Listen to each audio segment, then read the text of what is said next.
KT McFarland, thanks for joining us. It's a pleasure. Boy, oh boy, I don't know if you saw Chris Wallace this weekend interviewing Mr. Pfeiffer of the Obama administration, but we had a lot that focused on the Benghazi issue, and there was a lot of obfuscation. Listen to this. With due respect, you didn't answer my question. What did the president do that night? He was in constant touch that night with his national security team and kept up to date with the events as they were happening.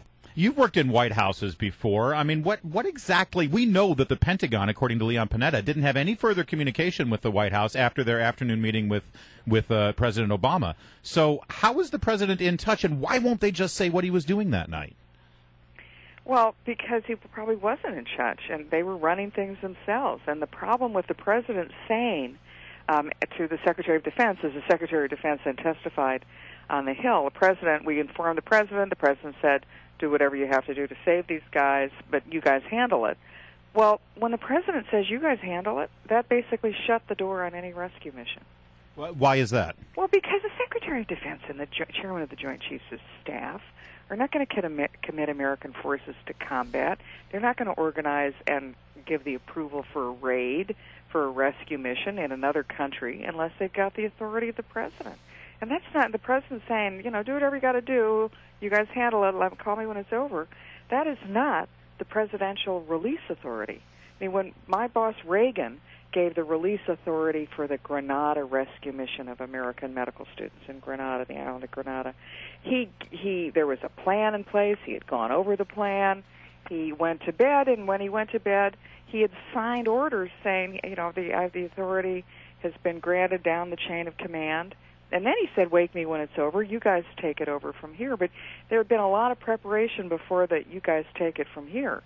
And that is that the president has to sign off in the chain of command to do that. Yeah. No Secretary of Defense or Chairman of the Joint Chiefs of Staff is going to do that on his own authority. All right, so Hillary Clinton, obviously she's no longer the Secretary of State. But before she left, they went after 4 low-level people at the State Department, including a guy by the name of Raymond Maxwell.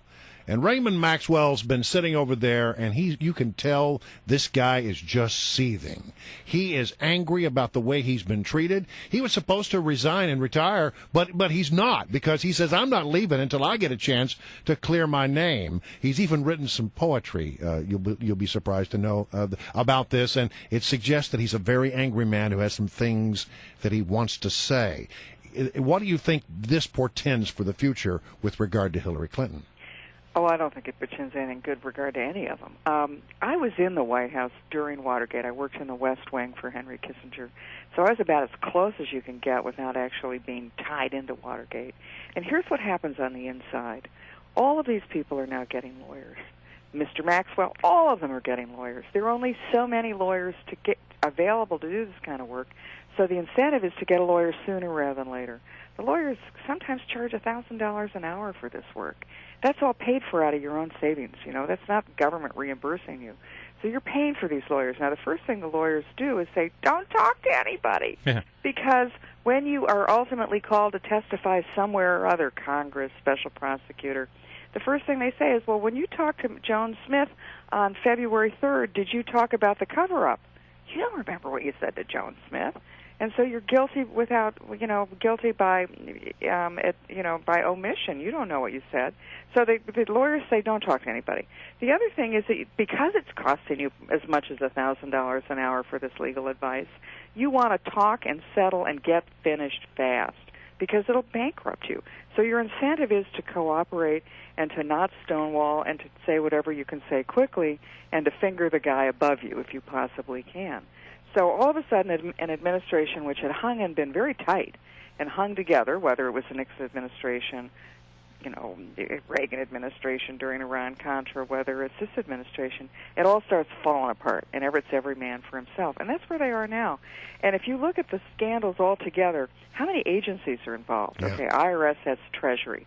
State Department, Benghazi, that's state, that's CIA, that's potentially the Defense Department on a rescue mission stand-down order if there was one. You have the harassment of journalists and wiretapping of journalists. Well, that's the Justice Department. So you now have the major agencies of government who are involved in this. I think if the president wants to save his administration and wants to have anything done, any of his agenda carried out, in his second term. He's got to appoint an independent prosecutor. At the same time, I think Congress has to continue these investigations and see where they lead. And I know people will say, oh, it's hysterical and all that. It's not hysterical. I've been there. I know how this unfolds. And it is not good for the administration, certainly.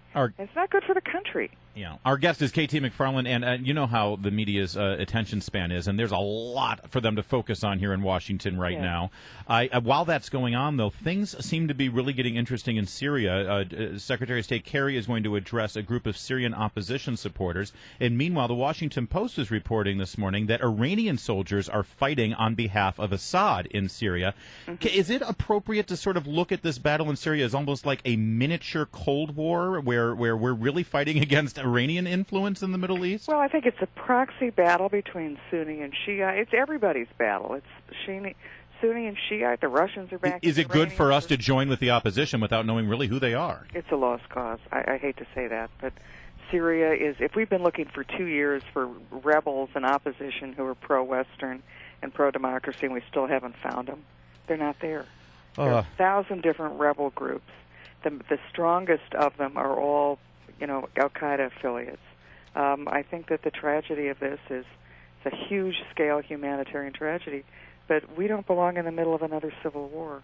And there are neighbors to the rebel groups and to the Sunni people in that region, and they ought to be in. I mean, we can give humanitarian assistance, and I think we should give a lot of humanitarian assistance. All right. KT McFarland, thank you so much. We got to roll, but we really appreciate you here and also giving your very unique insight into the current scandals at the White House, considering your history with Watergate.